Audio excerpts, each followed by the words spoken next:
Welcome friend, युक्ति या इसकी इस ऑनलाइन प्लेटफॉर्म पर मैं अमरविंद आप लोगों का स्वागत करता हूं। आज 14 सितंबर है, तो दैनिक जागरण राष्ट्रीय संस्करण न्यूज़पेपर में आप लोगों के लिए पीटी प्रारंभिक परीक्षा मेंस इंटरव्यू और इन कौन कौन से न्यूज़ को कवर किया गया है उस पर हम लोग चर्चा करेंगे।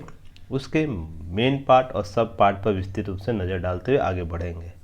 आगे बढ़ने से पहले आप लोग चैनल को ज़रूर सब्सक्राइब कीजिए, साथ ही साथ जो हमारे पुराने और नए लिसनर हैं, व्यूअर हैं, चैनल को शेयर कीजिए। अपने जितने भी ग्रुप्स हैं, अपने मित्र हैं, सभी लोगों को शेयर कर सकते हैं, रिकमेंड कर सकते हैं, ताकि और भी लोग हमको जान सके, हमें पहचान सके और हमारे काम को और भी लोगों तक पहुंचाया जा सके। साथ ही साथ लाइक और कमेंट भी करना ना भूलें, इससे इंटरनल मोटिवेशन मिलता है और नए नए सुझाव आते हैं जिस पर हम लोग विचार कर रहे हैं। तो उसके लिए भी आप लोग कमेंट सेक्शन कर सकते हैं। जो यथा संभव सुधार की आवश्यकता होती है उसे हम लोग ज़रूर करेंगे, तो आप लोग ज़रूर कमेंट कीजिए। डिस्क्रिप्शन बॉक्स और कमेंट सेक्शन में आप लोगों को लिंक दिया रहता है, तो आप लोग ज़रूर उसे यूज़ कीजिए। जिसमें आपको ऐप का लिंक दिया हुआ है, वेबसाइट का लिंक दिया हुआ है। आप वेब ऐप पर बहुत से फ्री एमसीक्यू दे सकते हैं। एमसीक्यू कहने का मतलब मल्टीपल जो ऑप्शन के क्वेश्चन होते हैं उसे आप दे सकते हैं, जो बिल्कुल फ्री है। साथ ही साथ आप लो प्राइस में बहुत से टेस्ट अवेलेबल कराया गया है, जिसमें आपको 199 में बीपीएससी का टेस्ट है और इसका जल्द ही और भी हम लोग नए सेशन जो 68 बीपीएससी आएगा, तो उसके लिए बहुत से विचार चल रहा है। इंडिया का सबसे लोएस्ट फीस प्राइस रखा जाएगा, जो आप लोगों के लिए एग्ज़ाम चीज़ों को तैयारी कराएगा, एग्ज़ाम ओरिएंट बातों करेगा यहाँ पर यूपीएससी के संदर्भ में, पीसीएस के संदर्भ में। और 399 में आपको 2000 टेस्ट अवेलेबल हैं, तो आप लोग ज़रूर शामिल होइए। तो देख सकते हैं, आप लोग एक बार विज़िट कर सकते हैं युक्ति आईएएस वेबसाइट पर, या ऐप डाउनलोड करके देख सकते हैं। और इसका पीडीएफ प्राप्त करने के लिए आप लोग टेलीग्राम चैनल से जुड़ना होगा। टेलीग्राम चैनल का लिंक आपको डिस्क्रिप्शन बॉक्स और कमेंट सेक्शन दोनों जगह दिया रहता है, तो आप लोग उसे यूज़ कर सकते हैं। तो चलिए हम लोग आगे बढ़ते हैं। आज आपके टॉपिक के लिए बहुत ही महत्वपूर्ण न्यूज़ लेकर आया है दैनिक जागरण, जिसमें पीटी में प्रश्न तो किए ही जाते हैं, मेंस में भी प्रश्न किए जाते हैं और इंटरव्यू में यह प्रश्न बहुत फेवरेट प्रश्न होता है इंटरव्यू बोर्ड मेंबर लोगों का। अगर 10 का इंटरव्यू हो रहा है तो कम से कम 3 से 4 लोग ऐसे होंगे, ऐसे कैंडिडेट होंगे जिनसे चुनाव सुधार या तो उससे संबंधित चीज़ों पर चर्चा की जाती है, उनसे प्रश्न क्रिएट किया जाता है। वो रिप्रेजेंटेटिव एक्ट 1951 की बात की जाए या चुनाव सुधार से रिलेटेड कोई भी अपडेट आया उसकी बात की जाए, तो यह आप लोग वीवीआई श्रेणी में इस टॉपिक को रखिएगा। यह आने वाले हर तीनों स्तरों के एग्ज़ाम के लिए उपयोगी होगा, वो यूपीएससी हो या पीसीएस स्तर का एग्ज़ाम हो, दोनों जगह पर आपको यहाँ पर काम करेगा। और इससे रिलेटेड पीटी का आपको जितने भी गवर्नमेंट, इसके अतिरिक्त जितने भी गवर्नमेंट एग्ज़ाम देते हैं उसके लिए भी यह काम करेगा। तो आप इसको बेहतर तरीके से इसका की नोट्स बनाइएगा, उस पर हम लोग चर्चा करेंगे। देखिए कुछ नया अपडेट आया, उस पर पहले चर्चा कर लेते, उसके बाद हम लोग बात करेंगे। देखिए हुआ क्या है, 339 पंजीकृत गैर प्राप्त पार्टियों के खिलाफ कार्रवाई किया है चुनाव आयोग ने। निष्पक्ष, स्वतंत्र और पारदर्शी चुनाव प्रक्रिया की दिशा में बढ़ाया कदम है। कारण इसके पीछे बहुत सा था, जिसमें से आपको कुछ अपडेट दिया गया, उसको पहले हम लोग चर्चा करें। जिसमें 86 जो दल से सिर्फ कागज़ों पर चल रहे थे, अर्थात कागज़ पर उनका गठन कर दिया गया था। कागज़ के तहत कागज़ पर ही चुनाव की सारी प्रक्रियाओं संबंधित जो फंडिंग कर रहे थे, इससे रिलेटेड आपको वर्क कर रहे थे। वहीं सिर्फ शेष जो 253 निष्क्रिय पड़े हुए थे, अर्थात उनका किसी प्रकार चुनाव में भाग नहीं लिया जाता था, किसी प्रकार के राजनीतिक गतिविधि नहीं की जाती थी, किसी प्रकार के जो राजनीतिक गतिविधियों के लिए आंदोलन या तो उससे रिलेटेड जो भी वर्क होता है एक पॉलिटिकल पार्टी के लिए सक्रिय रहना, वो सक्रिय नहीं थे। अर्थात 253 जो राजनीतिक पार्टियाँ थी ऐसी जो निष्क्रिय रूप से थी। तो इसके लिए क्या कार्रवाई की गई, जिसमें बहुत से राज्य, दिल्ली, उत्तर प्रदेश, बिहार और भी राज्य हैं, जैसे यहाँ पर देखिए तमिलनाडु, तेलंगाना, उत्तर प्रदेश, दिल्ली, कर्नाटक, बिहार के खिलाफ कार्रवाई की गई थी। वहाँ के चुनाव आयुक्तों ने सिफारिश की थी चुनाव आयोग से, तो उससे आपको इसके बाद यह प्रक्रिया देखने को मिली है। पर साथ ही साथ देखिए यहाँ पर आयकर विभाग ने 100 से अधिक पंजीकृत गैर मान्यता प्राप्त दलों, उनमें से जुड़ी संस्थाओं और गैर सरकारी संगठनों एनजीओ के खिलाफ छापे मारे हैं, क्योंकि यह धारा 13A के तहत उल्लंघन कर रहा था आयकर अधिनियम धारा 3A के तहत, अर्थात का जो लाभ का जो दावा करते थे उसके खिलाफ यह आपको चुनाव आयोग और जो आयकर अधिनियम है, आयकर विभाग है, उसे गिल्ट फील करता है और उसके बाद इसे आपको इसके खिलाफ कार्रवाई करता है। तो ये सब आपको देखने को मिलेगा, ये सब चीज़ें अपडेट। हालांकि इससे पहले भी 111 दलों का इस प्रकार की सूची जारी की गई थी। तो कुल 537 जो पंजीकृत गैर मान्यता प्राप्त पार्टियां हैं खिलाफ कार्रवाई कर चुकी है चुनाव आयोग। और जन प्रतिनिधित्व कानून जो है 29A के तहत प्रत्येक राजनीतिक दल अपने नाम का मुख्यालय, पदाधिकारी, पता, पेन आदि पेन नंबर होता है, किसी भी बदलाव के जानकारी बिना किसी देरी के चुनाव आयोग को देनी होती है। अर्थात देखिए जो रिप्रेजेंटेटिव एक्ट है 1951 उसके तहत धारा 29A के तहत किसी प्रकार के बदलाव अगर कर रहा है कोई राजनीतिक पार्टी अपने, तो अविलंब उसे चुनाव आयोग को सूचित करना होता है। पर बार बार चेतावनी दी जा रही थी इन पार्टियों के द्वारा, जो 537 पार्टियां देख रहे हैं पंजीकृत गैर मान्यता प्राप्त पार्टियां, तो उन्हें बार बार चुनाव आयोग उसे नोटिस जारी कर रहा था, तो दरकिनार कर रहे थे। इसके एवज में क्रमबद्ध तरीके से आपको चुनाव आयोग ने इस प्रकार की क्रिया गतिविधि की है। तो यह आपके लिए अपडेट हुआ, चर्चा में क्यों है यह टॉपिक।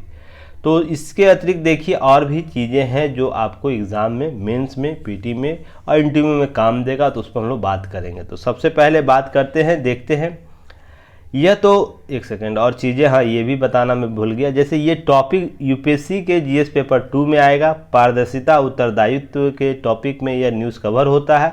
राजनीतिक दल में भी आपको ये न्यूज़ कवर होगा। चुनाव सुधार की प्रक्रियाओं में भी यह आपको टॉपिक कवर करेगा। अगर चुनाव आयोग के हालिया आपको सुधार के लिए कुछ आपको प्रश्न पूछे उससे रिलेटेड, तो आप इसे ज़रूर वहाँ पर पुट कर सकते हैं, इनपुट कर सकते हैं, ताकि आपका आंसर अप टू डेट रहे, करेंट के साथ जुड़ा रहे। तो आपको ये जहाँ जहाँ टॉपिक आपको पीसीएस में देखने को मिल रहा है, तो आप उसके साथ ही इस न्यूज़ को कवर कर लीजिए ताकि आपका आंसर इम्प्रूवमेंट हो सके। चलिए हम लोग बात करेंगे अब आज के महत्वपूर्ण की नोट्स का। तो जैसे ही आप चुनाव आयोग, राजनीतिक पार्टी या तो इस प्रकार की कोई चर्चा सुनते हैं, तो दिमाग में सबसे पहले आता है कि पंजीकृत और गैर पंजीकृत राजनीतिक दल है, होता कौन है। तो उसके संदर्भ में सबसे पहले उस दो को क्लियर कर लेंगे हम लोग। पहले राजनीतिक जो पंजीकृत पार्टी कौन होती है और गैर पंजीकृत पार्टी कौन होती है। तो देखिए पंजीकृत गैर मान्यता प्राप्त राजनीतिक दल उसे कहते हैं जिसे शॉर्ट फॉर्म में देखिए RUPPA रूप कहते हैं, ध्यान रखिएगा, रूप RUPP रूप। रजिस्टर्ड अनऑर्गेनाइज्ड पॉलिटिकल पार्टीज, इसे फुल फॉर्म के रूप में जानते हैं। पंजीकृत गैर मान्यता प्राप्त राजनीतिक दल, देखिए चुनाव आयोग दो प्रकार की आपको मान्यता देता है। एक मान्यता प्राप्त राजनीतिक दल, वो केंद्र और राज्य दोनों में होता है, और एक गैर पंजीकृत गैर मान्यता प्राप्त राजनीतिक दल। पंजीकृत है पर मान्यता उसे नहीं राजनीतिक दल के रूप, अर्थात राष्ट्रीय पार्टी के रूप में या राज्य स्तरीय पार्टी के रूप में आपको उसको दर्जा नहीं दिया गया है, पर वो पंजीकृत है। तो यह ध्यान रखिएगा, इसका मतलब ये नहीं होता है कि वह अनऑर्गेनाइज्ड पार्टियां होती हैं। उसका सिंपल अर्थ यह होता है कि आप उसे पंजीकृत तो किए हुए हैं, पर उसे राजनीतिक दल के रूप, अर्थात राष्ट्रीय और राज्य स्तरीय जो राजनीतिक दल होते हैं उसके रूप में मान्यता उसने नहीं प्राप्त की। अर्थात वो क्राइटेरिया जो है जिसके आधार पर उसे यह दोनों राजनीतिक राष्ट्रीय दल के रूप में मान्यता दिया जाए या राज्य के स्तरीय दल पर मान्यता दिया जाए, उसके लिए यह आपको शर्त पूरा नहीं करता, इसलिए उसे नहीं दिया जाता। तो सबसे पहले आप लोग जानिए पंजीकृत गैर मान्यता प्राप्त राजनीतिक दल कौन होता है। इसके दो रूप देखे जाते हैं। देखिए दो रूप देखे जाते हैं, कौन है? नए पंजीकृत दल या वे जो राज्य स्तरीय दल बनने के लिए विधानसभा या आम चुनाव में पर्याप्त प्रतिशत वोट हासिल नहीं कर पाए। चुनाव आयोग रिप्रेजेंटेटिव एक्ट के तहत 1951 के तहत 1950 के तहत कुछ दिशा निर्देश दिए गए हैं, चुनाव आयोग के द्वारा दिशा निर्देश दिया जाता है, कुछ शर्त रखी गई है जिसके आधार पर किसी को राजनीतिक दल का दर्जा दिया जाएगा। तो वही प्रतिशत वोट निश्चित जो किया गया है वो नहीं प्राप्त करते हैं तो उन्हें इस श्रेणी में रखा जाता है। जिन्होंने पंजीकृत होने के बाद भी कभी चुनाव नहीं लड़ा उसे गैर मान्यता प्राप्त दल माना जाता है। देखिए, पंजीकृत हो गए राज्य स्तरीय, पहले तो पंजीकृत होंगे राज्य के स्तर पर, तभी तो जाके राष्ट्रीय दल बनेंगे। डायरेक्ट राष्ट्रीय दल कोई नहीं बन सकता, उसके लिए आपको कैटेगरी प्राप्त करना रहता है, शर्त पूरा करना होता है। इसी के बाद तो सबसे पहले तो राज्य के स्तर पर पंजीकृत तो हो गए, उसके बाद कभी इन्होंने चुनाव लड़ा ही नहीं, तो इसे भी आप गैर मान्यता प्राप्त दल माना जा सकता है। जैसे एग्जाम्पल के तौर पर मैं समझा सकता हूँ, जैसे एक्स, वाई और जेड 3 पार्टियां हैं। एक्स पार्टी पंजीकृत होता है, वाई भी पार्टी पंजीकृत होता है, जेड पार्टी भी पंजीकृत होता है। तो एक्स पार्टी करता है क्या है कि एक्स पार्टी पंजीकृत करवा लेता है पर कोई चुनाव नहीं लड़ता है, ठीक है। वाई पार्टी आपको पंजीकृत करवाता है खुद को और वो चुनाव लड़ता है और राज्य के स्तर पर और जो कैटेगरी उसे प्राप्त करता है। और एक जेड कोई पार्टी है जो पंजीकृत होता है, उसके बाद वो चुनाव लड़ता है, विधानसभा लोकसभा चुनाव लड़ता है। यह भी वाई पार्टी भी विधानसभा चुनाव और लोकसभा का चुनाव लड़ता है, पर राज्य की जो कैटेगरी है राज्य के स्तर पर उसे प्राप्त करता है। यह राज्य की कैटेगरी के साथ साथ सेंट्रल वाला भी कैटेगरी जो है राष्ट्रीय दल का जो कैटेगरी वो भी प्राप्त करता है। तो तीनों एक ही समय में बना 3 पार्टी 3 तरीके से कहलाएगा। एक होगा आपको गैर मान्यता प्राप्त पार्टी जिसने कभी चुनाव नहीं लड़ा, बस पंजीकरण करा लिया। दूसरा जो राज्य के स्तर के कैटेगरी शर्त को पूरा करता है उसे राज्य के स्तरीय पार्टी कहा जाता है, मान्यता प्राप्त पंजीकृत मान्यता प्राप्त राज्य स्तरीय पार्टी। और तीसरा होगा राष्ट्रीय दल, राष्ट्रीय पार्टी कहलाता है जिसे कहा जाता है। तो आप इस तरह से वर्गीकरण समझ सकते हैं एक्स वाई जेड के संदर्भ में। चलिए हम लोग बात करेंगे नेक्स्ट नीचे। अगर जो मान्यता प्राप्त गैर मान्यता पंजीकृत गैर मान्यता प्राप्त दल है तो उस जो इस प्रकार की श्रेणी में आएगा उससे क्या होगा, ऐसे दल को क्या होता है RUPP जिसे शॉर्ट फॉर्म कहते हैं। मान्यता प्राप्त दलों को दी गई सुविधाओं का लाभ नहीं मिलेगा। जो मान्यता प्राप्त दलों को सुविधाएं दी जाती है उसका लाभ इन पार्टियों को नहीं मिलेगा। तो अब दिमाग में आप लोगों का बात चल रहा है तो मान्यता प्राप्त राजनीतिक दल होता कौन है, उससे कैसे राजनीति उसे मान्यता दिया जाता चुनाव आयोग के द्वारा राजनीतिक दल के रूप में। तो उसके लिए देखिए कुछ बातें की गई है। तो उससे सबसे पहले हम लोग जानते हैं एक मान्यता प्राप्त राजनीतिक दल या तो राष्ट्रीय दल या राज्य स्तरीय दल ही होगा, ध्यान रखिएगा, यदि यह कुछ निर्धारित शर्तों को पूरा करता। जो निर्धारित एक्स वाई जेड ABCD कुछ भी दिया गया शर्त चुनाव आयोग के द्वारा, उस शर्त क्या है उस पर हम लोग आगे चर्चा करेंगे।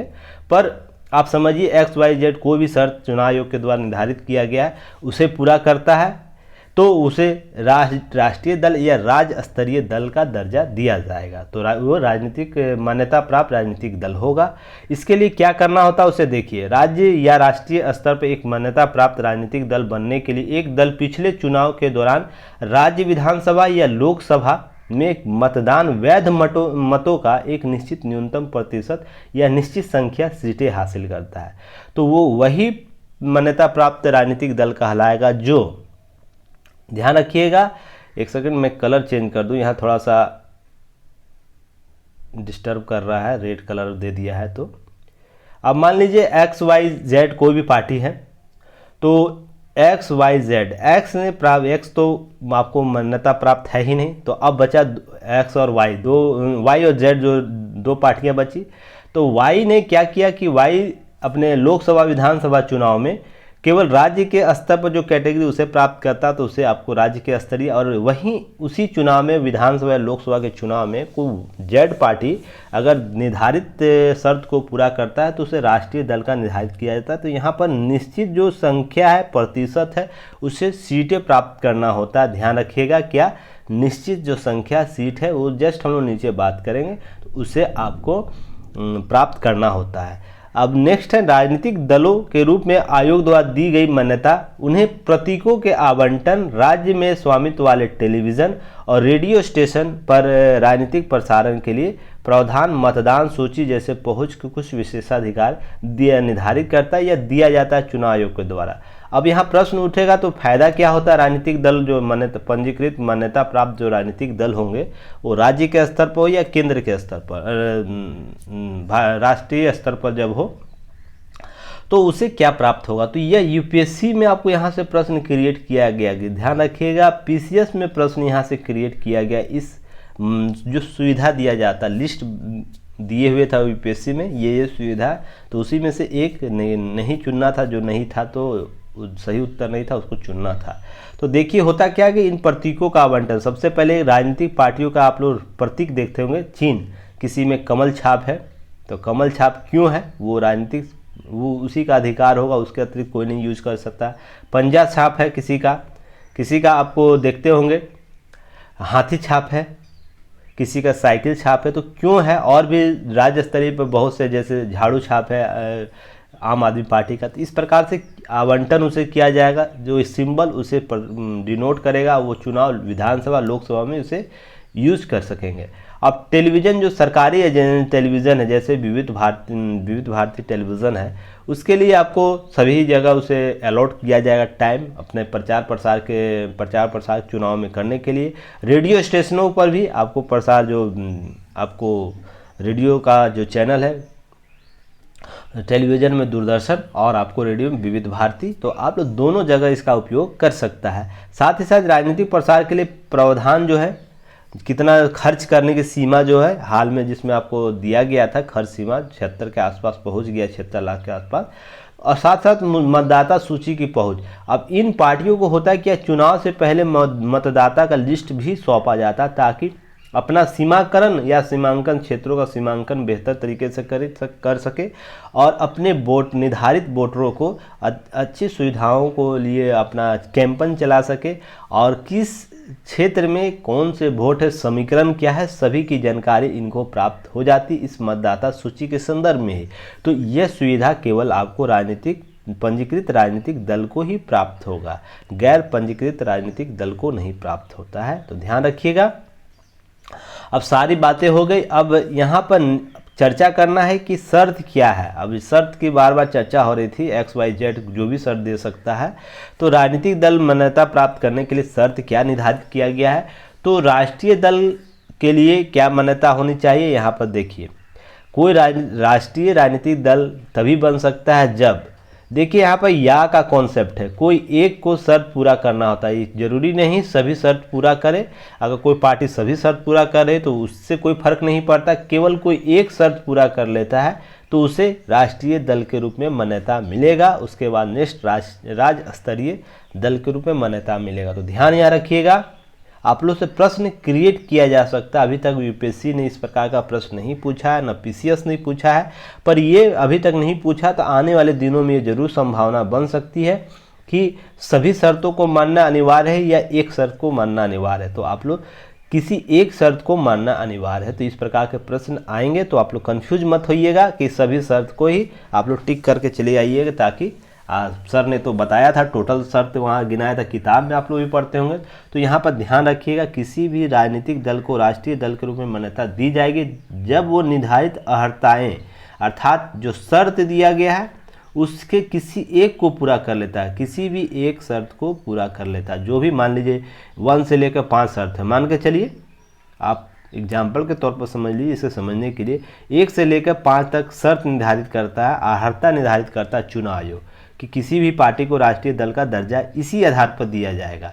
तो कोई एक शर्त को नहीं, कोई पार्टी मान लीजिए पहला शर्त को पूरा कर रहा है तो उसे राजनीतिक दल के राष्ट्रीय दल का दर्जा दे दिया जाए। कोई पार्टी 5वें शर्त को पूरा कर रहा है तो उसे भी राजनीतिक राष्ट्रीय दल के रूप में दर्जा दिया जाए। कोई मान लीजिए तीसरे शर्त को पूरा कर रहा है तो आपको उसे राजनीतिक राष्ट्रीय दल का दर्जा दे दिया जाएगा। अब इसमें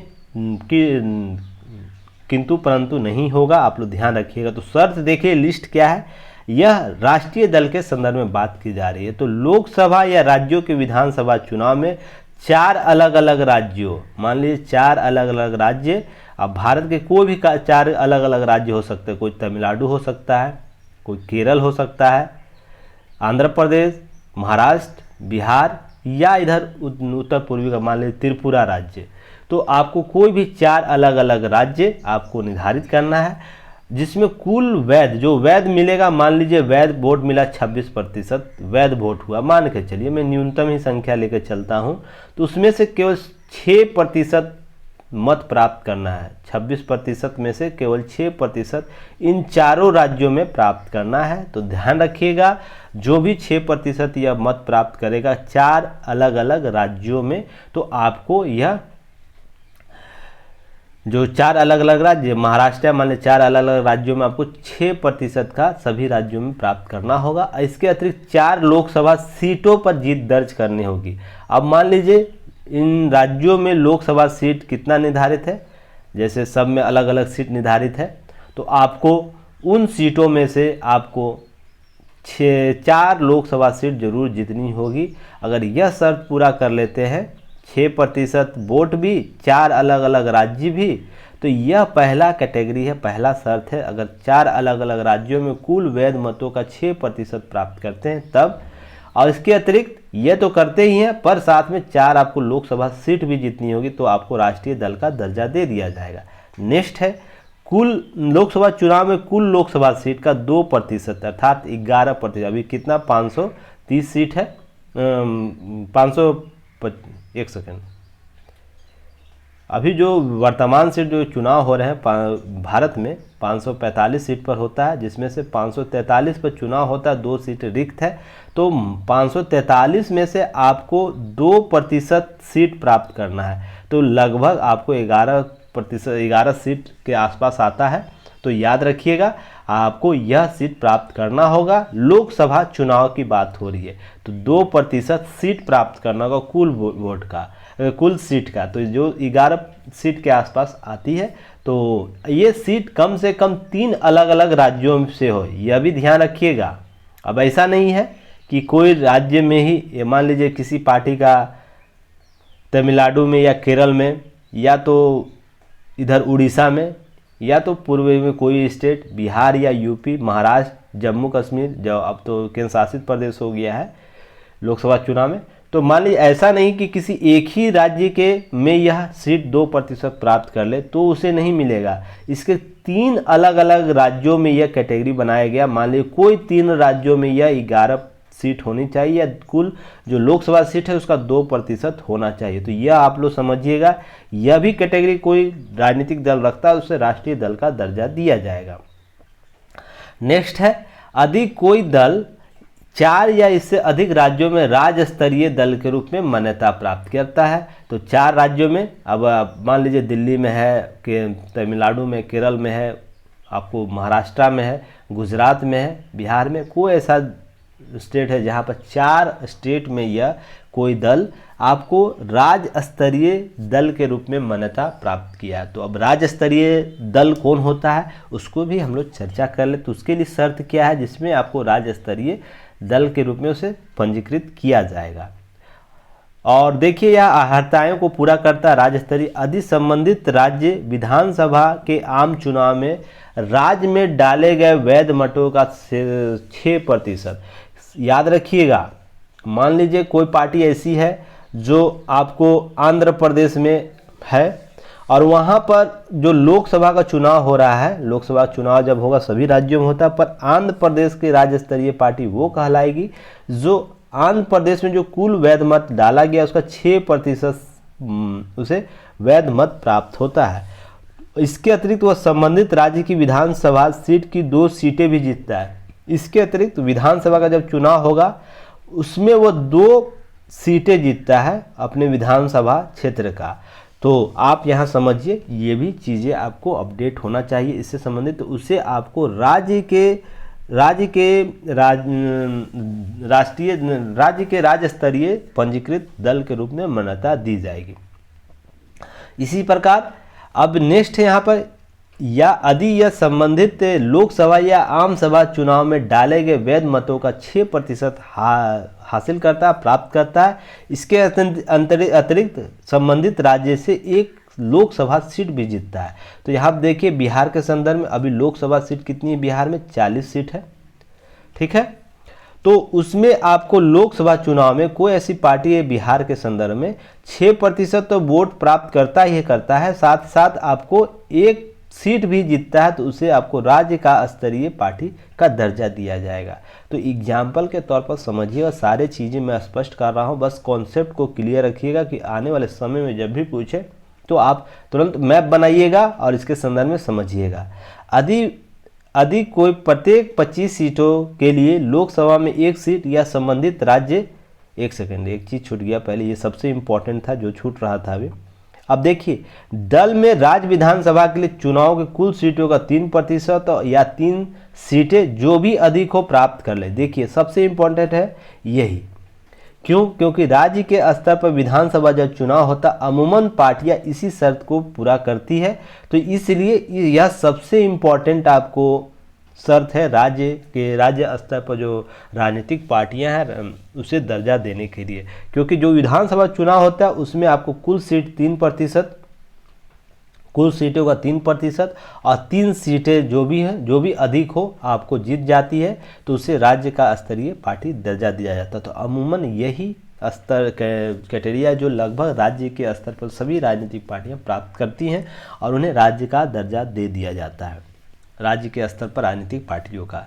अब यदि नेक्स्ट है, या तो यदि वो जो प्रत्येक 25 सीट के लिए लोकसभा में एक सीट या संबंधित राज्य से लोकसभा के लिए आम चुनाव का आवंटित उसके किसी भी अंश के लिए जीतता है तो भी उसे आपको राज्य के स्तर के लिए आपको राजनीतिक पार्टी का दर्जा दे दिया जाता है।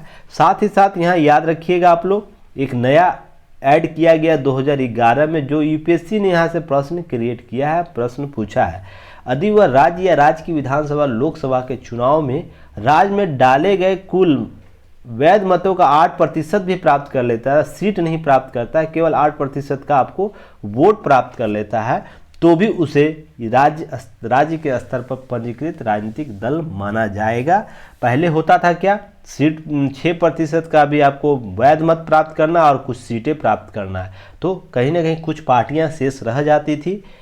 पर यह नया कैटेगरी जोड़ दिया गया 2011 में, तो चुनाव सुधार एक नया विकल्प लेकर आया, तो भी आप लोग याद रखिएगा। और यहाँ से यूपीएससी ने प्रश्न भी क्रिएट किया है, तो आप समझिएगा कहाँ से प्रश्न क्रिएट होता है, XYZ समझिएगा, किस पार्टी को कौन सी दर्जा दिया जाता है। नहीं तो एग्ज़ाम में जब भी प्रश्न आएगा तो विजुअल इसी प्रकार से कीजिएगा, X कौन पार्टी कहे थे सर, Y कौन पार्टी कहे थे और Z कौन पार्टी किए थे, तो आप लोग इसे समझ लीजिएगा चीज़ें। अब देखिए, जनप्रतिनिधित्व अधिनियम जो representation act of the people act जिसे कहा जाता है, तो यह भी हमेशा चर्चा में देखने को मिलेगा आपको। यह बहुत ही है, कोशिश कीजिए, इसका PDF आपको मैं सेंड कर दूंगा, उसके सारे एक्ट को याद कर लीजिएगा, क्योंकि जब तक आप एग्ज़ाम दीजिएगा तब तक यह चर्चा में रहेगा। या तो आप जॉब में जब चले जाइएगा, IAS IPS कुछ भी बन जाइएगा, तो आपको ये एक्ट हमेशा काम देगा। PCS स्तर पर आप अधिकारी बनते हैं तो भी यह एक काम देगा। इसलिए जैसे आपने संविधान को याद किया है, कॉन्स्टिट्यूशन को, वैसे ही इस एक्ट को भी आप लोग याद कर लीजिएगा, ताकि अभी से ही आप चीज़ें एब्जॉर्ब करना सीखें और जो भी स्टूडेंट हैं उससे अलग नज़र आए। देखिए क्या होता है, स्वतंत्र और निष्पक्ष चुनाव आयोजन के लोकतंत्र एक अनिश्चित शून्य है। इसके लिए स्वतंत्र और निष्पक्ष चुनाव कराना इस एक्ट के माध्यम से आपको गतिविधि को संचालित करने के लिए प्रतिबद्ध व्यक्त करती है। तो साथ में स्वतंत्र निष्पक्ष चुनाव तरीके चुनाव के संचालन सुनिश्चित करने की संविधान निर्माताओं ने संविधान के भाग 15, ध्यान रखिएगा, 15 के अनुच्छेद 324 से लेकर 329 को शामिल किया और संसद को चुनावी प्रक्रिया के विनियमित करते हुए कानून बनाने का अधिकार दिया। तो जितने भी कानून से संबंधित अधिकार कौन बनाएगा, तो संसद बनाएगा। यह प्रश्न आपको यूपीएससी और PCS में भी किया गया है। चुनाव में जो भी चुनाव से संबंधित जो भी कानून होंगे वो कौन बनाता है, तो आपको संसद निर्धारित करेगी। इस संदर्भ में संसद जन प्रतिनिधित्व अधिनियम RPA 1950 और जन प्रतिनिधित्व अधिनियम 1951 अधिनियमित करता है। यहाँ पर देखिए नियम की बात करें, कानून की बात हो रही है। देखिए कुछ सुधार चुनाव आयोग लाया था, वो संसद पास नहीं करी। जैसे आपको अभी मान लीजिए कोई पिंक आपको बूथ बनाना हो, तो उसके लिए आपको संसद से परमिशन लेने की जरूरत। चुनाव आयोग को राज्य स्तरीय जो चुनाव आयुक्त है, चुनाव आयोग होते हैं राज्य के स्तर पर, उसको शक्ति प्राप्त है। यहाँ तक कि जिला अधिकारी को भी यह शक्ति प्राप्त है कि निष्पक्ष और स्वतंत्र चुनाव कराने के लिए लोगों की प्रतिशतता, चुनाव में प्रतिशतता बढ़ाने के लिए, वोटरों की प्रतिशतता बढ़ाने के लिए जिला अधिकारी भी अपने स्तर पर कोई इनिशिएटिव ले सकता है, कोई आपको ऐसा काम कर सकता है जिसके आधार पर वोटरों की संख्या बढ़े। तो देखिए यहाँ पर संसद है, यहाँ पर कानून की बात कर रहे हैं। कानून अगर कोई एक्ट बनाना है तो वो केवल संसद ही बना सकती है, पर चुनाव को व्यापक, निष्पक्ष और स्वतंत्र कराने के लिए आपको क्या करना है, केवल सुधार के प्रक्रिया अपनाई जाती है जो आपको विभिन्न स्तरों पर देखने को मिले। उससे संसद की कोई ज़रूरत नहीं है। तो इसके लिए आप लोग ध्यान रखिएगा, कंफ्यूज मत हो जाइएगा कि हर चीज़ के लिए मान लीजिए वोटर में कोई सुधार, जैसे चुनाव आयोग को अभी यह करना है कि पोलिंग बूथ में आपको CCTV कैमरा लगाना है, तो क्या करेगा, वो संसद से परमिशन लेगा? ऐसा नहीं है, चुनाव आयोग अपने स्तर पर कर सकता है। तो चलिए नेक्स्ट हम लोग बात करेंगे जनप्रतिनिधित्व अधिनियम 1950। पहला जो 50 और 51 की चर्चा यहाँ होगी, हालांकि बाद में कुछ संशोधन भी किए गए हैं, पर अभी 50 और 51 की चर्चा करेंगे, नहीं तो वीडियो बहुत लंबा हो जाता है, 1 से सवा घंटे का वीडियो हो जाता है। कुछ चीज़ें फ्यूचर के लिए भी छोड़ दिया जाता है ताकि अपडेट हम लोग बाद में उस समय कर लें। तो जनप्रतिनिधित्व अधिनियम 1950 क्या कहता है, निर्वाचन क्षेत्रों के परिसीमन के लिए प्रक्रियाएं निर्धारित करता है। तो देखिए प्रश्न यहाँ से पूछा जा सकता है, या पहले परिसीमन के संबंध में बहुत बार प्रश्न आए हैं। जो 1950 के एक्ट के तहत आरपीए रिप्रेजेंटेटिव एक्ट के तहत परिसीमन क्षेत्रों का यह निर्धारण करता है। प्रक्रिया कैसी होगी? परिसीमन क्षेत्रों का वो कहा जाता है जैसे चुनाव के पूर्व आपको किसी क्षेत्र के सीमांकन करना कि एक लोकसभा या विधानसभा में कौन कौन से क्षेत्र वो डिसाइड करेगा, कितना क्षेत्र होना चाहिए, इसके लिए परिसीमन किया जाता है। सीमाओं का परिसीमन किया जाता है, घेराबंदी की जाती है चुनाव के संदर्भ में। अब लोकसभा और राज्य के विधानसभा और विधान परिषद सीटों का आवंटन का भी प्रावधान 1950 करता है। ध्यान रखिएगा 1950 के तहत करता है। जो भी चीज़ें बताई जा रही है वो यूनिक है, आप लोग ये सब चीज़ों को समझिएगा।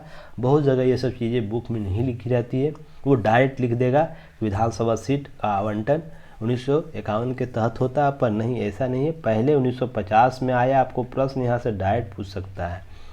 मतदाता सूचियों तैयार करने और सीटों के भरने के तरीकों की प्रक्रिया निर्धारित करता 1950 का एक्ट।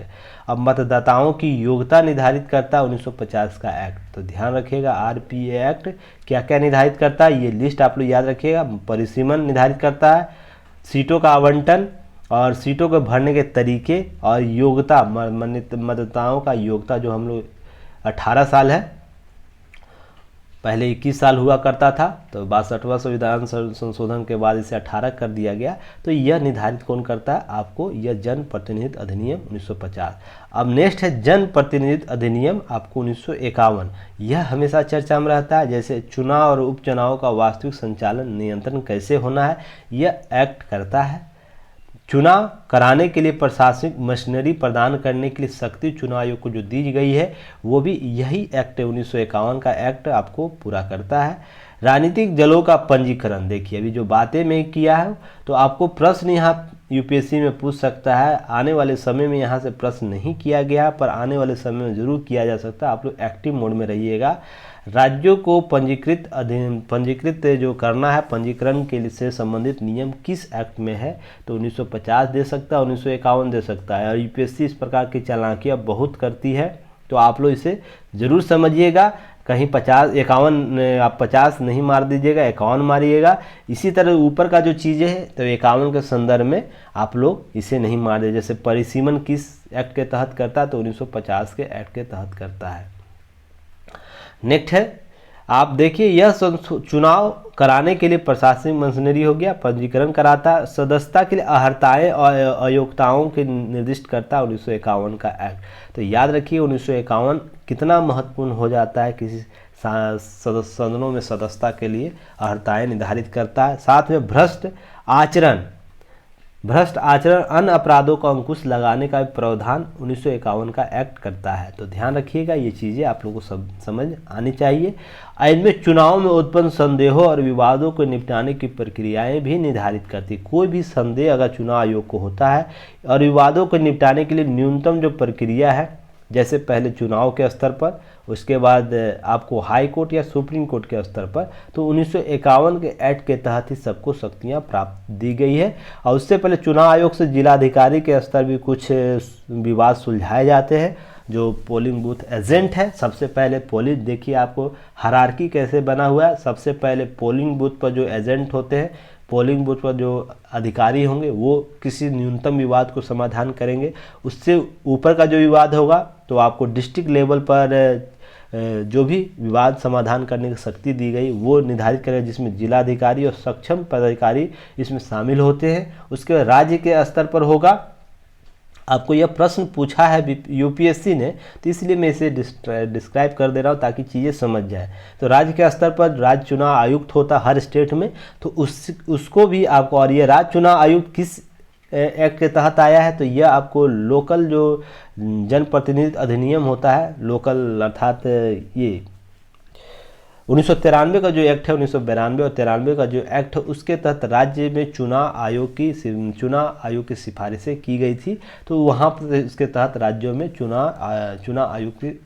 चुनाव आयोग स्थापित किया गया। तो उसको भी विवाद समाधान करने की शक्ति प्राप्त है। इसके बाद जो विवाद होगा वो जाएगा, आपको कहाँ जाएगा, राज्य के स्तर पर चुनाव आयोग के पास जाएगा। इससे ऊपर का कोई विवाद होगा तो वो कहाँ जाएगा, हाई कोर्ट या सुप्रीम कोर्ट के स्तर पर जाएगा।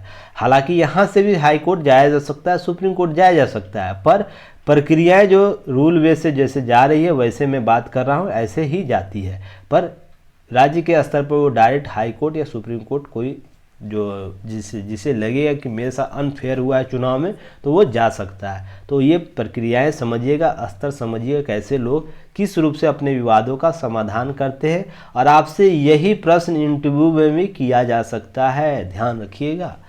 छोटी सी बात है पर बहुत लॉजिकल बात है, आप भूल जाइएगा। जैसे मुझे पूछा गया था भर्ती प्रक्रिया कैसे, जैसे भ्रष्टाचार के संदर्भ में मुझसे पूछा गया सबसे न्यूनतम भ्रष्टाचार कहाँ होता है, तो मैंने भर्ती प्रक्रिया को एग्जाम्पल के तौर पर बताया था। तो भर्ती प्रक्रिया क्या होती है, प्रक्रिया क्या होती है, कैसे होती है, इससे रिलेटेड मुझे इंटरव्यू में क्वेश्चन किया गया था। तो ध्यान रखिएगा।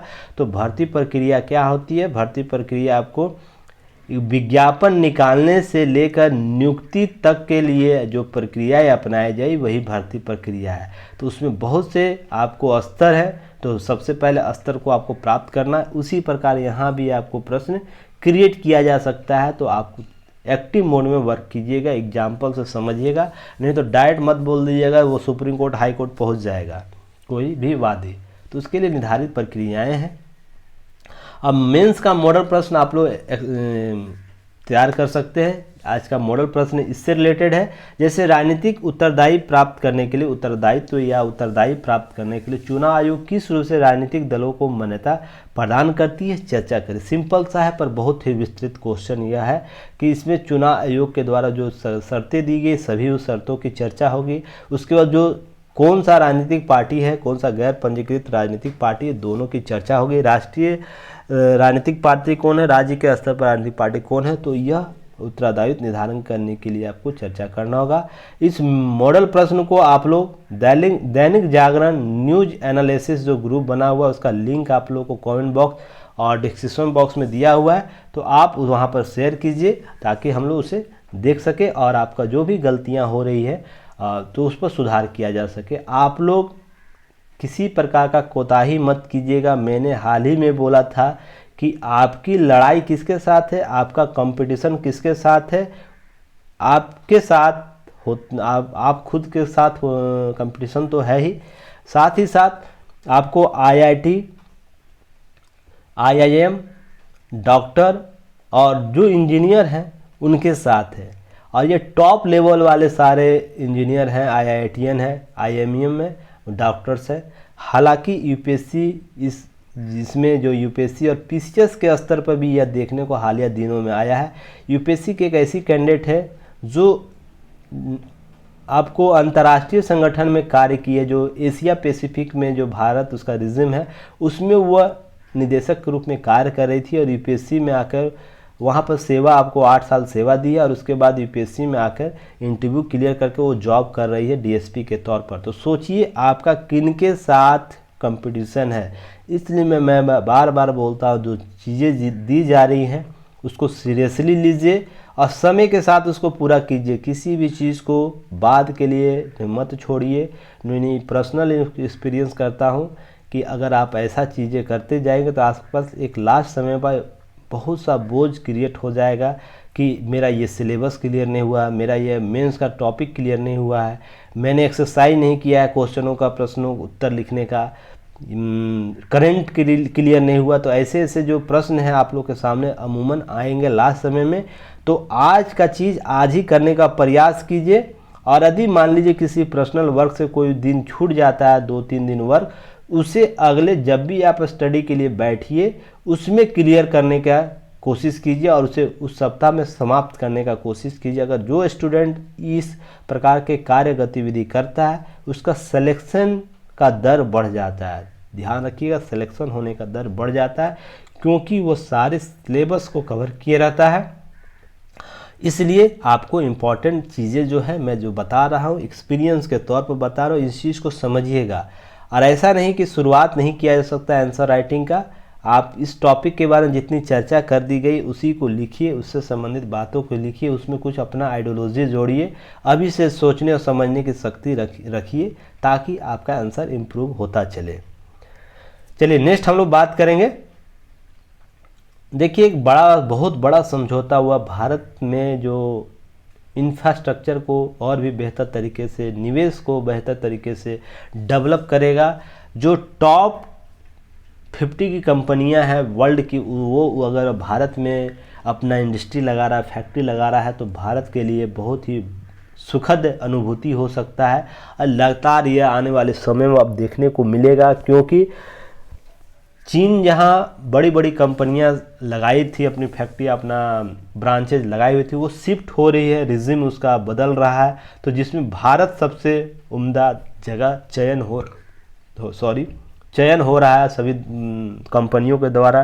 जो टॉप 10 कंपनियां, टॉप 550 कंपनियां, टॉप 100 कंपनियां या कहे तो टॉप 500 कंपनी जो सूची जारी होती है वो कंपनियां भारत अब शिफ्ट हो रही है। तो भारत आने वाले समय में इस प्रकार के लगातार आपको समझौते होते देखने को मिलेगा। तो यह टॉपिक आप लोग की इम्पॉर्टेंट हो जाएगा इकोनॉमी वाले पार्ट में, तो इसे ज़रूर देखिएगा, की नोट्स के रूप में अपडेट कर लीजिएगा। तो हुआ क्या है, देखिए वेदांत जो है और ताइवान की कंपनी फॉक्सकॉन के बीच भारतीय सेमीकंडक्टर निर्माण के लिए मंगलवार को औपचारिक रूप से करार किया गया, जो कितना करोड़ का है देखिए 1.5 लाख करोड़ का है। सोच ली कितनी बड़ी बहुत से स्टेट में किसी विभाग को इतना रुपया नहीं मिलता है। 10 विभागों को भी मिला लिया जाए तो आपको नहीं मिलेगा। यहाँ तक समझिए बिहार का जो जीडीपी है 2.4 के आसपास लाख करोड़ के आसपास है। तो सोच सकते हैं उसकी आधी जीडीपी किसी देश, किसी राज्य में इनपुट कर रहा है कोई कंपनी, तो कितना बड़ा निवेश हो सकता है और कितना बड़ा मानक तय कर सकता है। तो यह इंफ्रास्ट्रक्चर डेवलप करेगा। यह कहाँ स्थापित है, गुजरात के अहमदाबाद में कंपनियां आपको स्थापित, दोनों कंपनियां। तो वेदांत और ताइवान की जो कंपनी है फॉक्सकॉन, आपको याद रखिएगा यह चीज़ें आपको यहाँ पर। यह सेमीकंडक्टर के निर्माण के लिए सरकार के लिए प्रोडक्शन लिक्विड इंसेंटिव PLI जो योजना की गई थी उसके तहत यह की जा रही है। और इस पर कोरोना के काल में यह जो योजना लाई गई थी यह बहुत ही महत्वपूर्ण योजना है। मैं विगत कुछ दिनों से यह जब से आई है तब से मैं इस इनिशिएटिव को भारत सरकार के लिए तारीफ कर रहा हूँ, क्योंकि भारत में मैन्युफैक्चरिंग के इंफ्रास्ट्रक्चर को डेवलप करने के लिए इस प्रकार की योजनाओं की सख्त ज़रूरत है कि खास वर्ग, खास उद्योग को टारगेट करके, खास क्षेत्र को टारगेट करके योजनाओं को प्रोत्साहित करना, ताकि विनिर्माण क्षेत्र को डेवलप किया जाए और जो सर्विस गुड को है बढ़ावा दिया जा सके। तो यह इम्पोर्टेंट था। देखिए यह सेमीकंडक्टर बहुत यूज़फुल चीज़ें होती है, जिसमें आपको देखिए इलेक्ट्रॉनिक जितने भी आइटम उसमें चिप बनाना होता है तो इसी सेमीकंडक्टर का यूज़ होता है। हालांकि इससे कुछ मुझे याद है पिछले सप्ताह में सेमीकंडक्टर से रिलेटेड कुछ अपडेट हुआ था, तो मैंने वहाँ चर्चा किया था सेमीकंडक्टर होता क्या है, वो क्या क्या चीज़ें, सब पर चर्चा पहले की जा चुकी है। आप लोग रेगुलर वीडियो देखिए ताकि आप लोग का जो सोचने समझने की चीज़ें हैं, अब देखिए ये बार बार आएगा तो बार बार रिपीट करना सही नहीं होता है, तो आप लोग पहले का न्यूज़ एक बार देख लीजिए ताकि मुझे भी आसानी हो। अब देखिए 2011 में सेमीकंडक्टर का बाजार लगभग 2.7 अरब डॉलर था, जो वर्ष 2026 तक ये 64 अरब डॉलर हो जाएगा। यह भारत के संदर्भ में है और भारत पूरी तरह सेमीकंडक्टर पर आयात पर निर्भर है। हम निर्यात अब खुद से प्रोडक्शन नहीं करते हैं, इसका दूसरे देशों से निर्यात करते हैं, जिसमें हम लोग ताइवान के अलावा सबसे ज़्यादा 60% ताइवान से ही आयात करते हैं। हम लोग ध्यान रखिएगा, मंगाते हैं ताइवान से, और ताइवान हाल में चीन और ताइवान विवाद रहा है तो आप लोग समझ सकते हैं। तो 60% ताइवान से सेमीकंडक्टर आता है। तो पीटी में प्रश्न ऐसे पूछे जा सकते हैं।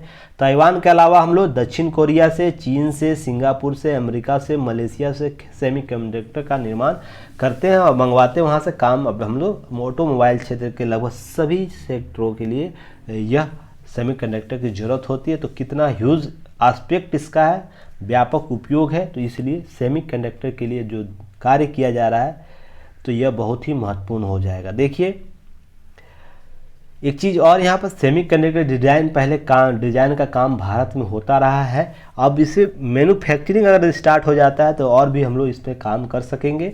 अब भारत इलेक्ट्रॉनिक्स आयात घटेगा और इससे इलेक्ट्रॉनिकों के दाम घटेंगे, यह भी ध्यान रखिएगा। इलेक्ट्रॉनिकों के दाम घटेंगे, उत्पादन बढ़ेगा और नया इकोसिस्टम डेवलप होगा ताकि मोबाइल हब का हम लोग बन सके। हालांकि इसमें बहुत सी प्राइवेट कंपनियां पहले से ही भारत में मोबाइल हब के रूप में विकसित किए, वो आपको एमआई की हो या वीवो, जितनी चीनी कंपनियां, सब का एक डिपो भारत में है। और इससे अब इस प्रकार की जब कंपनियां और भी आने लगी, सेमीकंडक्टर यहीं मिलने लगेगा, यहीं मैन्युफैक्चरिंग सारे चीज़ों को चिप मिलने लगेगा, तो और भी इकोसिस्टम डेवलप होगा और हम लोग मोबाइल निर्माताओं के रूप में और भी सशक्त होंगे, विश्व में अग्रणी बनते ही जाएंगे और भी ह्यूज एस्पेक्ट पर। अभी चीन है तो इसी चीज़ को समझने की ज़रूरत है। और देखिएगा यहाँ इलेक्ट्रॉनिक उपकरण बना रही है, भारत में लगभग हर साल 80 अरब इलेक्ट्रॉनिक उपकरण बना रहा है, जो भारतीय मुद्रा में 6 लाख करोड़ रुपए के बराबर है। देखिएगा, ध्यान रखिए, 6 लाख करोड़ के रुपए। तो ये सब अपडेट आप लोग को कर लेना है ताकि की नोट जब भी आए आपको ये सब चीज़ें अपडेट होता जाए और इस पर आंसर आप लोग बेहतर तरीके से लिख सके। पीएलआई योजना के संदर्भ में मैं की नोट्स आपको भेज दूंगा ग्रुप में, आप लोग उसी से की नोट्स बना लीजिएगा। पीएलआई योजना के संदर्भ में क्या क्या चीज़ें थी, क्या अपडेट हुए हैं, सभी चीज़ों पर हम लोग चर्चा कर लेंगे। और अक्टूबर से आप लोगों के लिए स्पेशल क्लास ऑर्गेनाइज कराई जाएगी, जिसमें आप लोगों को जो महत्वपूर्ण टॉपिक है सभी पर चर्चा कर लिया जाएगा। जो एग्ज़ाम ओरिएंटेड टॉपिक होता है, मैं सारे टॉपिकों पर चर्चा नहीं करूँगा। मैं शुरू से ये मानता आ रहा हूँ, अगर जो यूपीएससी या पीसीएस, यूपीएससी और पीसीएस रेगुलर जो टॉपिक को प्रश्न करता है, वो पीटी में हो या मेंस में, अगर उन टॉपिकों को ही क्लियर कर लिया जाए तो बहुत आसानी से आप लोग एग्ज़ाम क्लियर कर सकते हैं। सारे सिलेबस को कवर करना किसी भी कैंडिडेट के लिए बस की बात नहीं है। अगर आप 50% सिलेबस को बेहतर तरीके से भी कर लेते तो आपका सिलेक्शन होगा, क्योंकि यूपीएससी के टॉपर 68, 67, 65, 51% के आसपास ही आते हैं। रेगुलर यह प्रतिशतता देखने को मिल रहा है। तो आप 50% सिलेबस को अगर भी बहुत बेहतर तरीके से करके जा रहे हैं तो आप लोग सिलेक्शन तय है। तो उसी पर हम लोग फोकस करेंगे। देखिए, जो आर्थिक आधार पर आरक्षण पर जो चर्चा चल रही है उस पर भी नया अपडेट आया है, तो आप लोग इसे ज़रूर की नोट्स अपडेट कर लीजिएगा। पहले इस पर चर्चा किया जा चुका है। जो वक्ता है उन्होंने ये स्पष्ट रूप से बोला है, क्या जो याचिका है उन्होंने कहा है कि सामाजिक और शैक्षणिक आधार पर पिछड़ों से बाहर रखा है, इसका लाभ सिर्फ समान वर्ग तक सीमित है, इसलिए यह बराबरी और सामाजिक न्याय के सिद्धांत के खिलाफ है। तो यह मूल ढांचे का उल्लंघन करता है। बहुत बड़ा आधार इनके द्वारा बताया गया है। ऐसी आधार पर कहीं न हो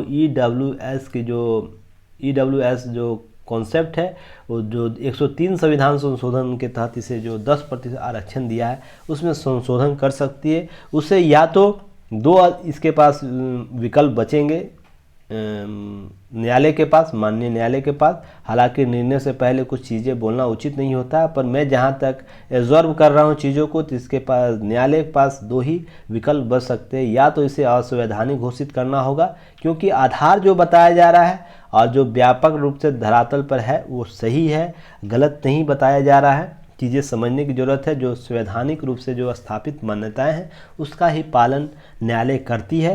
तो यह आधार जो बताया वो सही उचित रूप से ठहराया जा सकता है, तो इसके आधार पर असंवैधानिक कर देगी।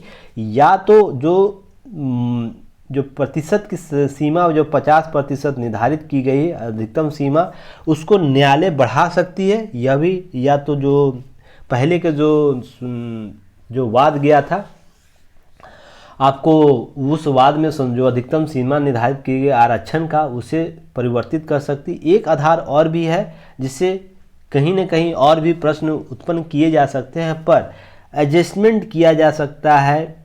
जो वर्तमान 50% आधार अधिकतम आरक्षण का आधार है, जिसमें सभी वर्गों को अलग अलग दिया गया है, उसी में से एडजस्टमेंट किया जा सकता है, क्योंकि बहुत दिनों से इस पर विचार नहीं किया गया, संशोधन नहीं किया गया। जो प्रतिशत दिया गया है आरक्षण, सभी जनरल के अतिरिक्त जो 50% आरक्षण है उसमें जो संशोधन अभी तक नहीं हुआ है, उस पर संशोधन करने के लिए सरकार को दिशा निर्देश दे सकती है सुप्रीम कोर्ट। आपको ध्यान रखिए 3 ही आधार बचते हैं जिसमें इस नियम पर आपको संशोधन कुछ इस पर निर्णय आ सकता है। एक तो असंवैधानिक पूरी तरह घोषित कर दिया जाएगा, 50% की जो सीमा है उसको बढ़ाया जा सकता है, या तो 50% की जो सीमा है उसको पुनः विचार करने के लिए बात कर सकता है, उसी में आपको एडजस्ट करने की बात की जा सकती है। तो जो पूर्व के जो आरक्षण है उसमें बदलाव होने की संभावना हो सकती है। ऐसा सरकार से अनुरोध सुप्रीम कोर्ट या आदेश दे सकती है या अनुरोध कर सकती है, इस पर पुनः विचार किया जाए। तो ये 3 आधार है। तो आने वाले समय में हम लोग देखेंगे क्या हो सकता है। जब ये चीज़ें होंगे, तीनों में से कोई एक सत्य होगा, तो जो कॉन्सेप्ट है, जो आपका वैचारिक जो दूरदर्शिता, इसके आधार पर ही तय हो सकता है। अब न्यायालय में जो चीज़ें हैं उसको आज फाइनली आ जाने दीजिए, उसके संदर्भ में हम लोग बात कर लेंगे। देखिए, केस स्टडी के तौर पर इसे आप लोग यूज़ कीजिएगा।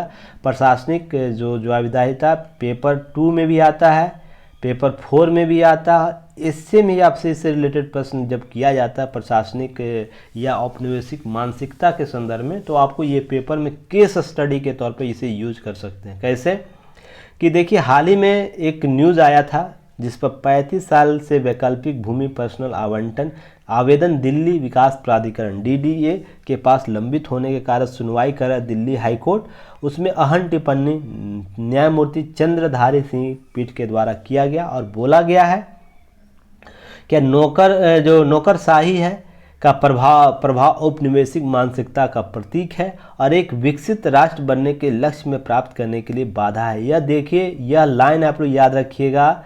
यह आपको एसे में भी इससे रिलेटेड प्रश्न पूछ सकता है, या तो आपको जो एथिक्स मोरालिटी का GS पेपर 4 है उसमें पूछ सकता है, या गवर्नेंस या प्रशासनिक पारदर्शिता है उसमें आपको प्रश्न या कर सकता है। वहाँ पर आपको यह टॉपिक कवर करना होगा। यह डायरेक्ट ही लाइन पूछ सकता है कि नौकरशाही का प्रभाव उपनिवेशिक मानसिकता का प्रतीक है और एक विकसित राष्ट्र बनने के लक्ष्य प्राप्त करने के लिए राह की बड़ी बाधा है। तो इसके संदर्भ में आपसे स्पष्टता पूछ सकता है, इस संदर्भ में आपकी राय क्या है, तो यह ध्यान देने वाली। अरे देखिए, यहाँ पर इस तरह की मानसिकता छोड़कर लोगों को कार्सिनोजेनिक प्रवृत्ति से मुक्त किया जाए, अर्थात औपनिवेशिक सोच विचार के जो लोग हैं बैठे हुए हैं उससे मुक्ति दी जाए, न्यायालय के द्वारा बोला गया है। तो यह बहुत ही महत्वपूर्ण हो जाता है। और उनको क्या करना चाहिए, अब अधिकारियों द्वारा अपनाए गए इस तरह के दृष्टिकोण और कर्तव्य निर्वहन में इनकी विफलता के कारण देश भर के हाईकोर्ट समक्ष याचिकाएं दायर होती है। सोच के देखिए, यह प्रशासनिक निर्णय है और जिसे न्यायालय न्यायिक प्रक्रिया सुलझा रहा है। तो यह इस प्रकार से बहुत से देखिए, एक प्रशासनिक अधिकारी अपने स्तर पर बेहतर कार्य करे तो देश की संपदा को बचा सकता है, वो देखिए अगर समय के साथ इस चीज़ का सुलझाव कर लेता तो यह 35 साल तक मामले नहीं फंसे रहते। इससे संबंधित जो विभाग हैं, जो संबंधित पदाधिकारी और भी होंगे सिस्टम में, वो डिस्टर्ब रहा होगा 35 साल तक, उसमें अतिरिक्त खर्चे रहे होंगे, बार बार कोर्ट गया होगा। उसके बाद आपको 35 साल के बाद यह निर्णय आएगा हाई कोर्ट, तो अतिरिक्त दबाव न्यायालय पे भी पड़ता है। इस प्रकार से जो रेटिंग है वो भी खराब होता है, लोगों के प्रति लोगों में न्याय के प्रति, प्रशासनिक अधिकारियों के प्रति नेगेटिव आपको एस्पेक्ट जाता है। तो इस प्रकार के भी क्षति होती है। तो अधिकारियों में इस प्रकार की जो मानसिकता, उसके संदर्भ में आपको केस स्टडी पहुंचा सकता है। और हाई कोर्ट ने कहा कि यह विकसित राष्ट्र बनने के लक्ष्य जो पाना है, जो 47 तक लक्ष्य है, वो लक्ष्य प्राप्त करने में हमें कहीं ना कहीं यह सब रोड़ा देता है। इस प्रकार की जो मानसिकता, उसको त्याग करने की ज़रूरत है। तो आप लोग ये सब चीज़ों को समझिएगा। आप लोग क्लिक कीजिए न्यूज़ को, कैसे पढ़ना है, कैसे क्या समझना है। देखिए यह भी आप लोग को एक बार देख लीजिएगा। साक्षात्कार जब भी इस प्रकार के लोगों का होता है तो आप लोग को इस साक्षात्कार को पढ़ना चाहिए, ताकि आप लोग को इंटरनल चीज़ें समझ में आए।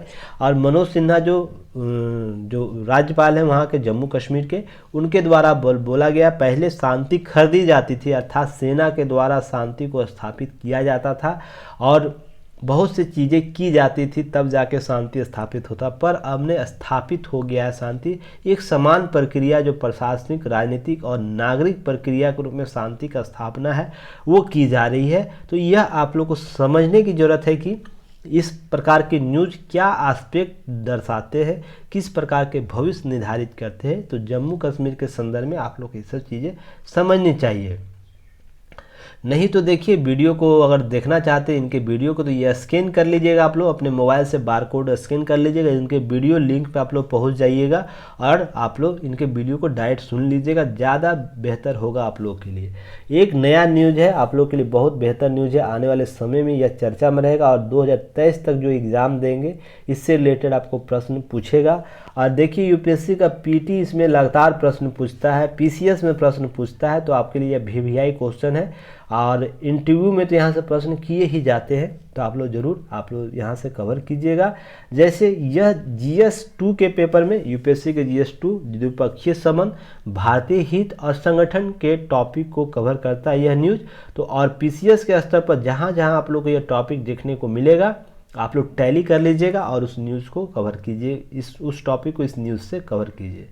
तो देखिए पहले भारत में जम्मू कश्मीर होने वाला था यह सम्मेलन G20 का 23 में, तो अब ये न्यू दिल्ली में होगा। न्यू चेंज शिफ्ट हो गया। इसमें टेलीग्राम पर आप लोग को मैंने भेजा भी, इससे रिलेटेड नोट्स वो भेजा है, तो आप लोग इसे ज़रूर देख लीजिएगा। तो पहले तो स्थान परिवर्तन हो गया, यह ध्यान रखिएगा। आपको पीटी यहाँ प्रश्न पूछा जा सकता है। अब न्यू दिल्ली में होगा एक पहले, उसके बाद हम लोग चर्चा करते हैं। तो यह देखिए अब जो एक साल 1 दिसंबर से लेकर भारत अगले 10 दिसंबर तक इसकी कूटनीतिक हासिल कर लिए, अर्थात अध्यक्षता हासिल कर लिए G20 शिखर सम्मेलन का। तो यह 1 वर्ष तक इससे संबंधित सारी गतिविधियां भारत करेगा। अध्यक्षता के संदर्भ में क्या इसके सम्मेलन में क्या विषय होंगे, किन किन विषयों पर चर्चा होगी, किन देशों को आमंत्रित करेगा, किन संगठनों को आमंत्रित करेगा, सभी विषयों पर यह अब निर्णय इस वर्ष तक 23 तक 10 सितंबर 2023 तक अब भारत ही करेगा। तो ये चीज़ें इंपॉर्टेंट हो जाती है G20 संदर्भ में।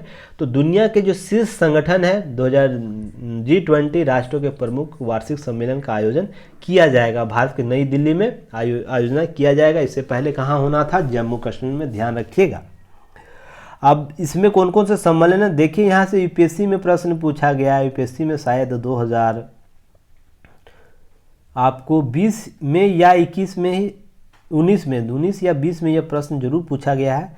इसे मिलाइएगा आप लोग कि G20 में कौन कौन से देश थे। 4 गो ऑप्शन ABCD में था, तो 4 देशों का समूह दिया गया था। उसमें से कौन नहीं था उसे चुनना था, कौन है उसको चुनना था। तो किसी एक राष्ट्र का उसमें संग्रह नहीं था। तो आप लोग देखिए यूपीएससी कैसे प्रश्न पूछता है। अगर इस प्रकार के प्रश्न गलत हो जाते हैं तो बहुत सोचने वाली विषय है, तो आप लोग इसे ज़रूर समझिएगा।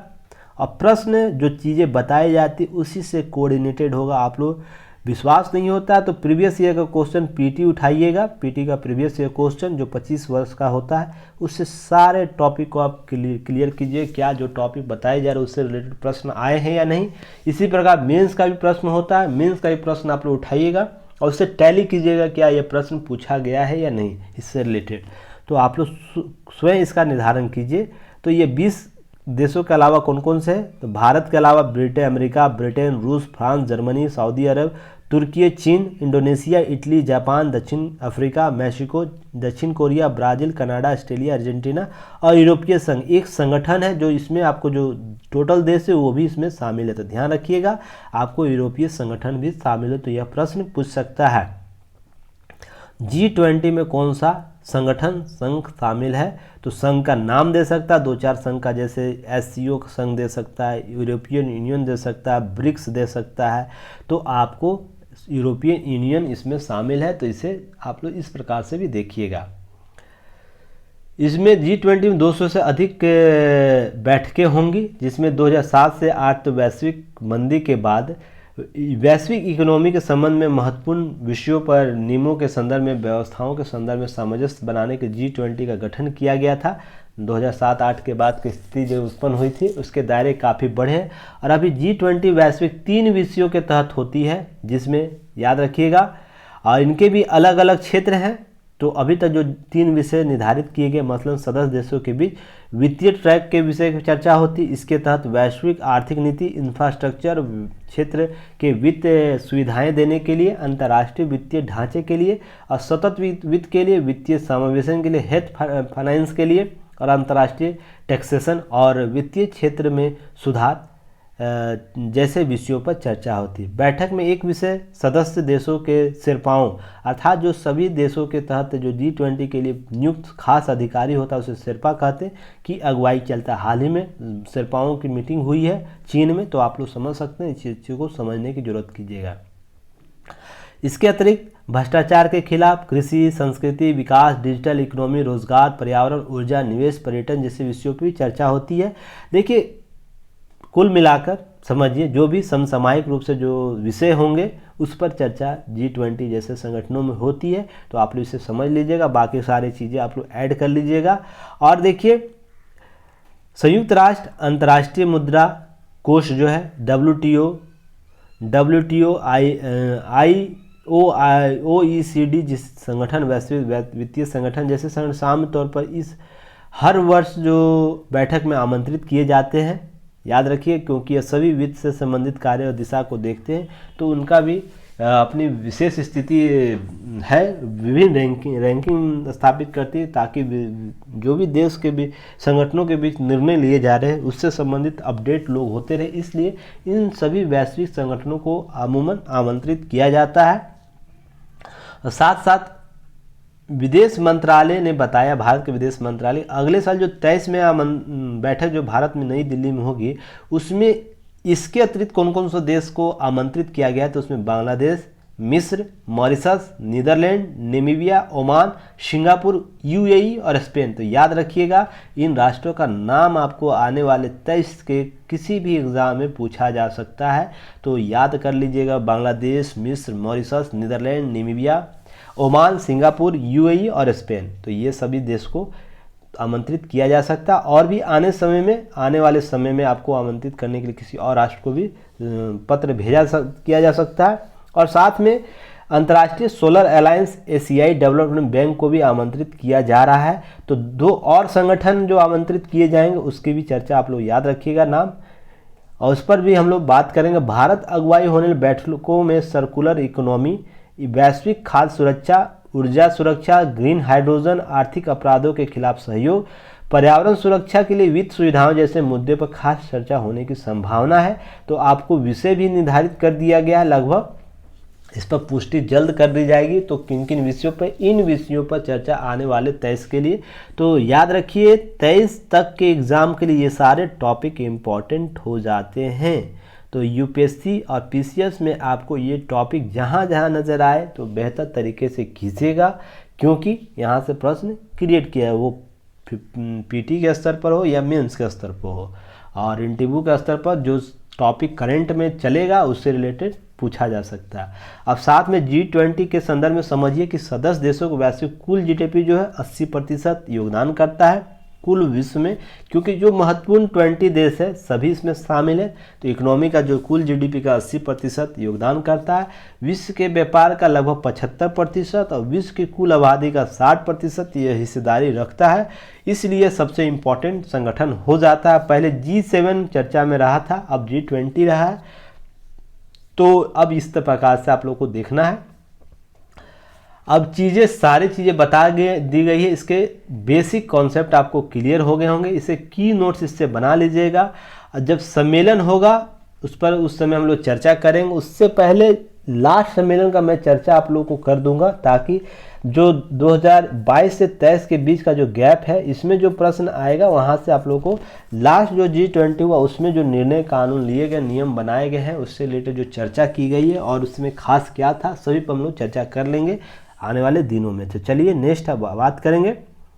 तब तक आप लोग चैनल को ज़रूर शेयर कीजिए, सब्सक्राइब कीजिए, लाइक कीजिए, कमेंट कीजिए, क्योंकि आप लोग हमें पता चलता है कि आप लोग व्यू तो करते हैं पर सब्सक्राइब नहीं करते। क्यों भाई, रिक्वेस्ट किया जा रहा है तो आप लोग ज़रूर कीजिए, ताकि हम लोग इंटरनल रूप से मजबूत हों और बहुत बेहतर मोटिवेशन मिले और भी बेहतर तरीके से हम नए नए कोर्स को लाएं, एग्ज़ाम ओरिएंट चीज़ों को बताएं आप लोगों को। कोई बकवास की चीज़ें नहीं, केवल एग्ज़ाम ओरिएंट चीज़ें, प्योर 1 घंटा आप लोगों के लिए एग्ज़ाम ओरिएंट बात की जाए तो आप लोगों को चीज़ें समझने की ज़रूरत है। देखिए इसको विरोधाभास भी कह सकते हैं, या तो सरकार की नीतियों को अपनी नीतियों के संदर्भ में चिंतन करने की आवश्यकता है कि कोई उसका मंत्री ही इस प्रकार का अगर बयान दे रहा है तो किस प्रकार के नीतियों में कमी है। अब इसको सजा मत दीजिएगा, इसकी बातों को समझने की जरूरत है, वो केंद्र के स्तर पर हो या राज्य के स्तर पर हो। हाल ही में एथेनॉल नीति लाई गई है बिहार में, तो उसके संदर्भ में जो वहाँ के जो एक मंत्री हैं, जो कृषि मंत्री, उनके द्वारा कहा गया है कि मक्का खाने के लिए नहीं मिल रहा और एथेनॉल बनाने का मतलब क्या है। अर्थात इनके द्वारा यह कहा जा रहा है बिहार में जो मक्का की नीति है उसके तहत बिहार के जो लोगों को ही मक्का नहीं मिल रहा है, तो उससे आप अतिरिक्त एथेनॉल कैसे, अगर आपके पास अतिरिक्त प्रोडक्शन है तो ही जाके आप इसके लिए अतिरिक्त आपको जो संसाधन प्लांट है लगा के आप उसका उत्पादन कर सकते हैं। यहाँ पर खाद पूर्ति ही नहीं हो रही है, तो सबसे पहले आप इसकी चिंता करें। इसके संदर्भ में इनके द्वारा की गई है। तो सरकार को चिंतनीय समय, आप देखिए एक बेहतर लोकतंत्र को स्थापित करना है तो सवालों के संदर्भ में निदान ढूंढने का प्रयास कीजिए, वो प्रशासनिक स्तर पर हो या राजनीति के स्तर पर हो, दोनों स्तर पर यह ज़रूरत है कि अगर एक सशक्त लोकतंत्र को स्थापित करना है, एक बृहद लोकतंत्र को स्थापित करना है, तो इस प्रकार के जो प्रश्न स्वयं से किए जाते हैं, स्वयं के मंत्री के द्वारा किए जाते हैं, तो उसके संबंध में जो भी सरकार हो उसको सोचने विचारने की ज़रूरत है। इसे नेगेटिव सेंस में लेने की ज़रूरत नहीं। ये तो बहुत हिम्मत की बात है कि सरकार में रहकर सरकार के डीमेरिट्स को बताना, नहीं तो यहाँ चाटुकारिता राजनेताओं की कमी नहीं है। मैं स्पष्ट शब्दों में बोलता हूँ, अगर कोई नेता एक संबंध में कोई राय रखता है तो वो भी उसी संबंध में सारी पार्टी के लोग उस पर वही राय रखते हैं, वो गलत हो या सही हो। कोई भी संदर्भ में नेगेटिव या पॉजिटिव कोई भी संदर्भ हो सकता है एक्स नेता का, तो उसका अनुसरण सभी राजनीतिक पार्टियों के लोग करने लगते हैं। तो चाटुकारिता राजनीति बढ़ी है, तो इसके लिए इस पर सोचना विचारने का विषय है। तो यह उस विषय को इंगित करता है, तो आप इसे इसी संदर्भ में देखिएगा, समझिएगा, आंसर लिखिएगा। चलिए नेक्स्ट हम लोग बात करते हैं। देखिए यहाँ पे हिंदी दिवस के संदर्भ में डिजिटल युग में सशक्त होती हिंदी के संदर्भ में आपको यहाँ पर दिया गया है, बहुत सा अपडेट दिया गया, आप इसे ज़रूर देखिएगा।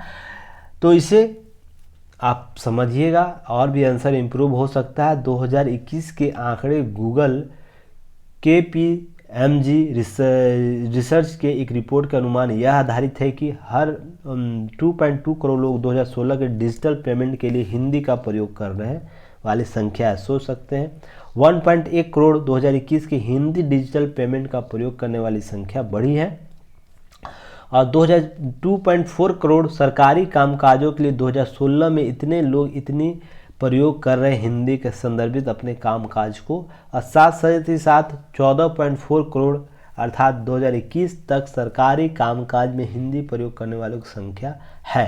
तो 2016 में कितना था 2.4 करोड़, वर्तमान में कितना है 14.4 करोड़। तो कितने लोगों का अंतर, 12 करोड़ लोगों का अंतर हुआ है।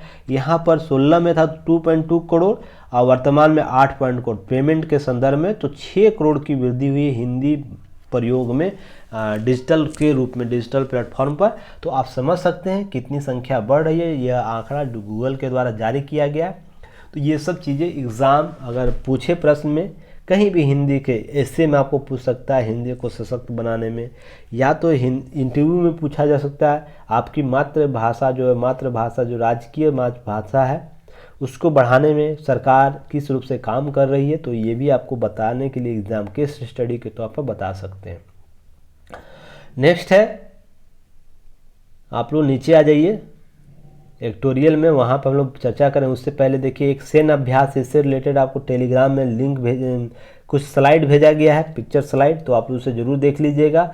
जापान और भारत के बीच जो संयुक्त सेन अभ्यास है आपको वो पूरा हो गया, उसके संदर्भ में शुरुआत हो चुकी है, उसके संदर्भ में न्यूज़ है। तो ये 6ठी बार किया जा रहा है इसका आयोजन दोनों देशों के बीच। और स्वदेशी युद्धपोत जो भी है विध्वंसक आप लोग देख लीजिएगा। यह सिनमैक्स जो आपको इससे रिलेटेड आपको न्यूज़ को देखना है, यह आपको इससे रिलेटेड स्लाइड आपको शेयर किया गया, तो उसे और भी न्यूज़ कवर कर सकते हैं, देख सकते हैं। इसीलिए टेलीग्राम में जुड़ना जरूरी है। बहुत सा अपडेट जो है वहाँ भी आप लोगों को दिया जाता है। देखिए स्वाभिमानी देश के लिए ज़रूरी है स्वभाषा।